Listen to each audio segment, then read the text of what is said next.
শক্তিশালী করার জন্য আমরা একই সাথে সাংগঠনিক কার্যক্রমগুলো চালিয়ে যাব। পাশাপাশি আমরা 30টি আসনে নির্বাচন করেছি। 270টি আসনে আমাদের জায়গা থেকে আমাদের সাংগঠনিক কার্যক্রম আছে, সেখানে আমাদের অনেক নেতাকর্মী রয়েছে।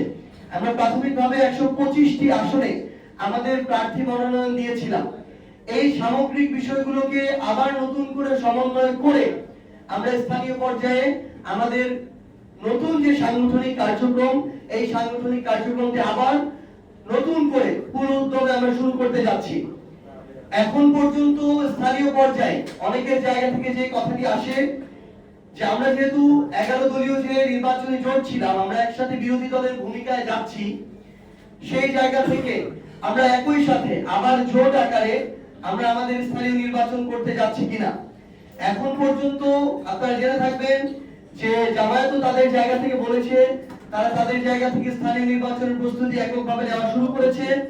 আমরা এনসিপি আমাদের জায়গা থেকে আমাদের স্থানীয় নির্বাচনের যে প্রস্তুতি, আমরা এককভাবে আমাদের সেই প্রস্তুতি শুরু করতে যাচ্ছি এবং পুরো উদ্যমে কাজ শুরু করতে যাচ্ছি।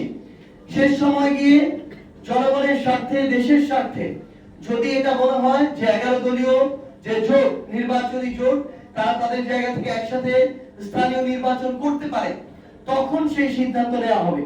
কিন্তু এই মুহূর্তে আমরা আমাদের জায়গা থেকে দলীয়ভাবে স্থানীয় পর্যায়ে আমাদের যে নির্বাচনী প্রস্তুতি, সেই নির্বাচনী প্রস্তুতি শুরু করতে যাচ্ছি।